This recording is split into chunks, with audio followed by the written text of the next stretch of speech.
हनुमान जी महाराज कहते हैं ठीक है, आप लोग सावधान होकर के और यहाँ पहरे में रहिए, किसी शत्रु को पता ना लगे कि मेरे स्वामी श्री राम लक्ष्मण नहीं है और मैं भी नहीं हूं। नहीं पता लग जाएगा तो आक्रमण कर देगा।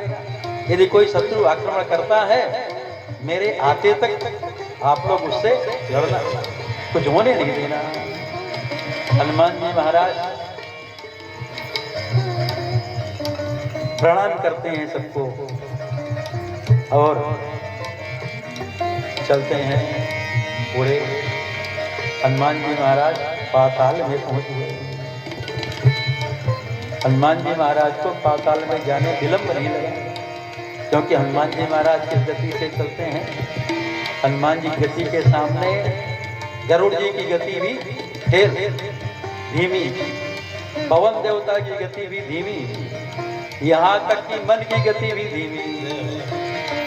हनुमान किस गति से चलते हैं। मनोजवम मारुततुल्य वेगम जितेन्द्रियं बुद्धिमतां वरिष्ठं वातात्मजं वानरयोधमुख्यं श्रीरामदूतं शरणं प्रपद्ये। हनुमान जी महाराज पाताल के में प्रवेश करते हैं। ऐरावण के नगर में पहुंचे। जब ऐरावण के दरवाजे पर पहुंचे देखे हनुमान जी मेरे ही समान विशाल शरीर वाला एक बंदर पहरे में है। हनुमान जी महाराज सूत्र धारण करके और नगर में प्रवेश करना चाहे। जहां प्रवेश करना चाहे, जो पहरे में बंदर था वो गरज करके कहता है, अरे कौन हो, छोटा रूप धारण करके चोरी से कहां घुसे जा रहे हो। मेरे रहते द्वार के अंदर कोई प्रवेश नहीं कर पाता। हनुमान जी कहते तुम कौन हो। कहता मेरा नाम मकरध्वज है। और कान खोलकर सुन लो, मैं किसका पुत्र हूं। मैं महापरम पराक्रमी बजरंगबली महावीर हनुमान जी का पुत्र हूं। हनुमान जी को आश्चर्य हुआ कि मैं तो बाल ब्रह्मचारी हूं, मेरे कोई पुत्र है नहीं। एक कहता मैं महावीर महाबलवान हनुमान जी महाराज का पुत्र हूं।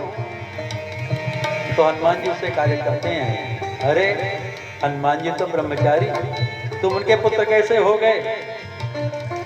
मकरध्वज कहता है कि मेरे पिता जब लंका दहन किए, सोने की लंका नगरी को जलाए, तो बहुत उनको पसीना आया। अपना श्रम को दूर करने के लिए, थकान को दूर करने के लिए जब हनुमान जी महाराज समुद्र में एक मछली, उनके शरीर में जो श्वेत बिंदु थे, पसीना थे, उनको निकल गई। कोई हनुमान जी महाराज के पसीना से, श्वेत बिंदु से मेरा जन्म हुआ। मछली के पेट में मैं आया। मछली पकड़ करके जब राजा ऐरावण के यहाँ लाई गई, जब मछली का पेट फाड़ा गया तो मैं निकला। तो मेरा पालन पोषण ऐरावण किया है। अब बहुत बलवान था, तो ऐरावण हमको यहाँ नगर की सुरक्षा में लगा दिया है। मैं यहाँ नगर के दरवाजे पर रहता हूँ, मेरे रहते कोई अंदर प्रवेश नहीं करता। हनुमान जी कहते बेटा, अरे तुम तो मेरे ही पुत्र हो, मैं ही तो हनुमान हूँ, तो मुझको अंदर जाने दो। हनुमान जी महाराज पहले सोच उदाहरण किए थे ना, अब बड़ा स्वरूप बना लिए, कनक भूधराकार शरीर। बड़े स्वरूप में आ गए, बड़ा स्वरूप बना लिए, खड़े हो गए गदा लेकर के, लगोटा लगाए, लंबी पूंछ, लाल मुख। हनुमान जी महाराज खड़े हो गए और जय श्री राम करते हैं कि वही तो हनुमान हूं।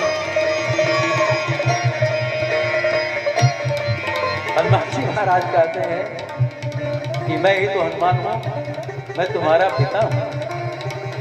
मकर ध्वज श्री हनुमान जी महाराज के चरण कमलों प्रणाम करता है। प्रणाम किया मकर ध्वज हनुमान जी को,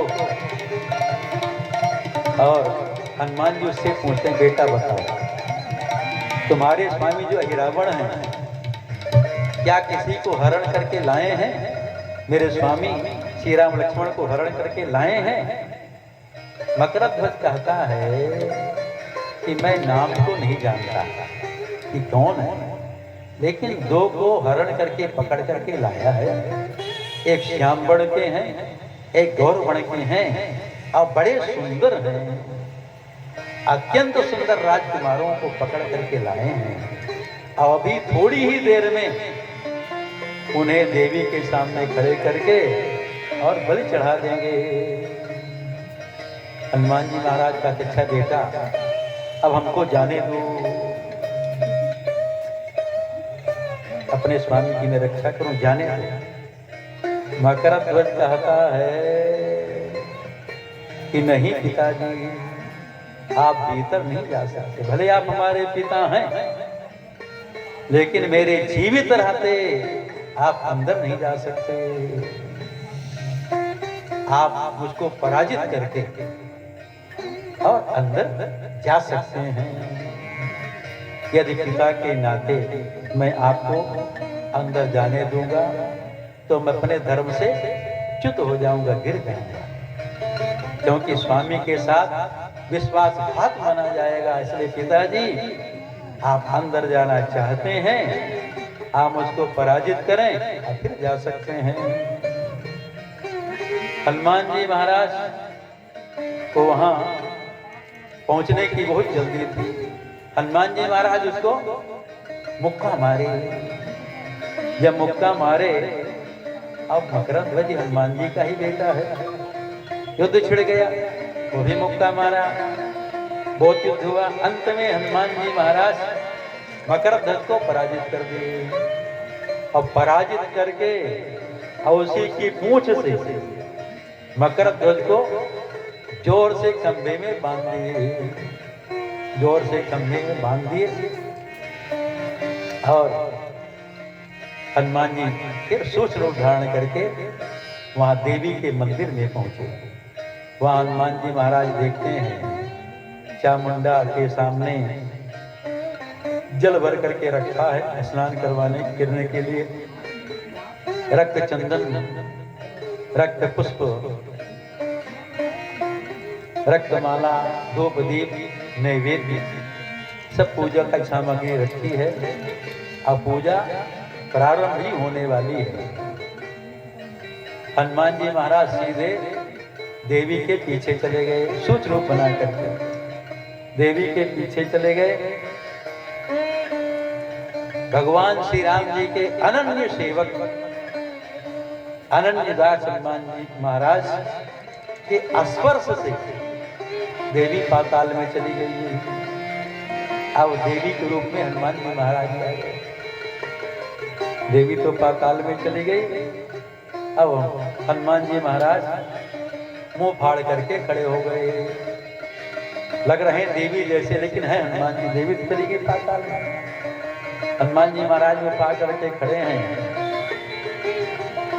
अहिरावण स्नान करके आया, बढ़िया लाल वस्त्र पहन करके, लाल माला वाला पहन करके, चंदन वंदन लगा करके आया, और देवी का गंध अक्षत, पुष्प माला, धूप दीप से पूजन करता है।